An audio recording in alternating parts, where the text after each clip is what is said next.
Nicole, vous êtes bénévole accompagnante Albatros. Qu'est-ce qui vous a motivé pour cette activité et qu'est-ce que vous a-t-elle apporté? Alors cette activité, ce qui m'a motivée, c'est... J'avais lu un article d'Henri ce matin, c'était à l'automne 2005, et j'avais trouvé intéressant parce que ça décrivait les activités d'Albatros, et j'avais trouvé que les membres d'Albatros avaient une idée vraiment très intéressante pour aider les malades. Parce que j'ai été malade moi-même et je me suis aperçue que les journées à la clinique sont très longues, que les membres de la famille ont quelquefois des activités dans la journée et ne peuvent pas venir très souvent. Et puis au cours d'une maladie, j'avais fait connaissance avec les recherches d'Elisabeth Kübler-Ross. J'avais trouvé ça vraiment passionnant, j'avais envie de vivre quelque chose dans ce domaine-là. Donc je suis venue, j'ai téléphoné, j'ai pris rendez-vous pour un entretien, puis je suis venue ici et j'ai tout de suite aimé. J'ai tout de suite adhéré à l'idée d'Albatros, cette idée d'être près des gens, d'être à l'écoute des gens. J'ai trouvé que c'était vraiment quelque chose d'important, l'écoute. Et qu'est-ce que ça vous a apporté? Qu'est-ce que ça vous apporte? Ça m'a apporté énormément, ça m'a complètement transformée.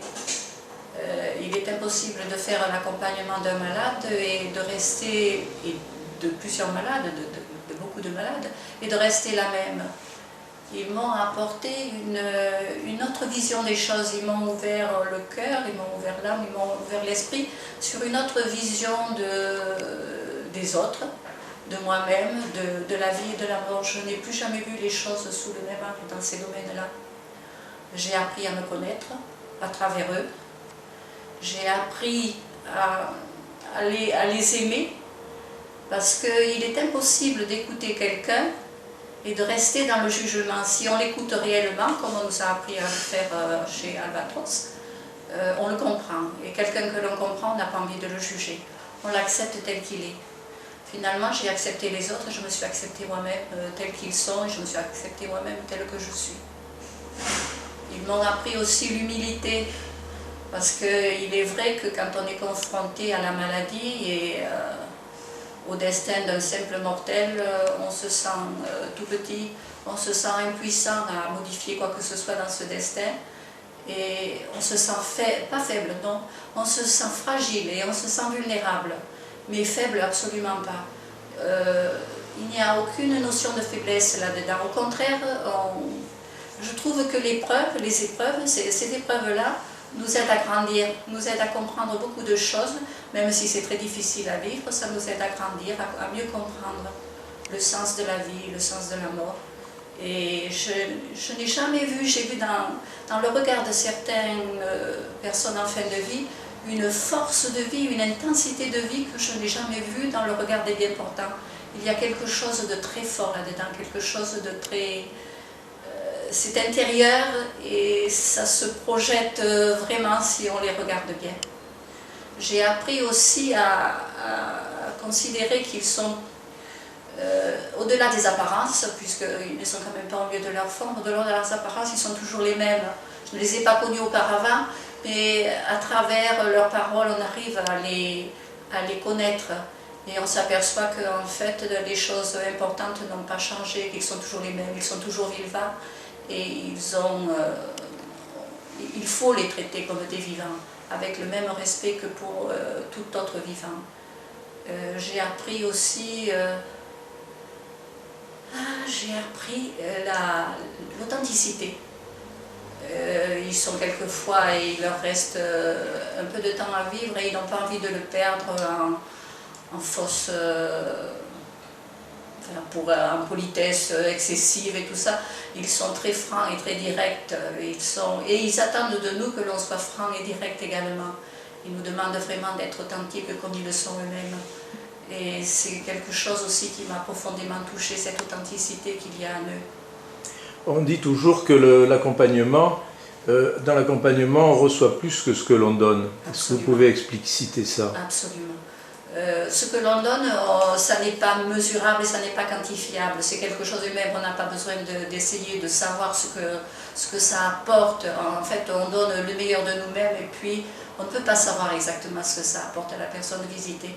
Mais par contre, eux sont nos maîtres. Vraiment, ils nous apprennent des choses vraiment très très importantes. À prendre du recul, à accepter les êtres et les choses telles qu'elles sont. Et aussi à ne pas se résigner, mais accepter lorsque l'on ne peut pas faire autrement, accepter sa condition de simple humain, tout simplement. Oui. Qu'est-ce que vous pourriez dire à une personne qui voudrait bien faire de l'accompagnement, mais qui n'ose pas se lancer, qui a peur que ça soit trop difficile, trop dur? Ben, je dirais tout simplement que j'avais très peur moi aussi au départ, et que ça n'a pas été facile. Les difficultés que j'ai rencontrées, c'était des difficultés qui étaient en moi-même. Ça n'était pas des difficultés dans l'accompagnement, c'était moi qui n'osais pas affronter certaines choses, certaines de mes vérités profondes. Je n'arrivais pas à passer outre certaines plaies venues de l'enfance, certaines fragilités. Et puis quand je les ai dépassées, tout est devenu simple. En fait, il suffit de lâcher prise, il suffit de s'oublier soi-même et de laisser toute la place à l'autre et de l'écouter, mais de l'écouter réellement, profondément et de l'entendre. Et je trouve que, en fait, maintenant, mes accompagnements, je crois que ça se passe tout seul. Je crois que je n'ai pas l'impression de faire quelque chose de difficile. Ça se fait tout seul. Et plus je suis simple, et plus je me lâche, et plus ils se sentent à l'aise eux-mêmes, et plus ils ont envie d'exprimer des choses quelquefois qui vont très très loin. Ils se découvrent et ils se mettent à nu, et d'une certaine façon ils me mettent à nu. Je suis obligée moi aussi d'affronter mes propres vérités, parce que quand ils me parlent dans ce qu'ils me disent de leur réussite, de leurs échecs, de leur joie, de leur peine, de leurs espoirs et puis de leurs déceptions, de leur solitude face à une situation qui n'est pas facile à vivre, je me retrouve dans tout ça. Je pense que ce sont des choses qui, en fait, nous sommes tous confrontés un jour à l'autre. Je me dis souvent en les écoutant, leur présent, c'est mon avenir, c'est mon propre avenir. Et par conséquent, je ressens beaucoup de tendresse pour eux parce qu'ils me ressemblent comme deux gouttes d'eau. Ils ont des histoires différentes, des caractères différents, peu importe, mais dans le fond, pour les choses vraiment qui comptent, les choses profondes, ils sont exactement comme moi. Ce sont des frères humains, c'est une liaison d'un être humain à un autre être humain. Un autre humain, c'est tout ça. Et c'est ce qu'ils ont besoin, que l'on soit à leur niveau, que l'on soit comme eux, que l'on puisse comprendre ils ne veulent pas qu'on les conseille, ils ne veulent pas qu'on les aide. D'ailleurs, ce n'est pas notre rôle. Notre rôle, on ne peut ni soigner, ni guérir, ni quoi que ce soit.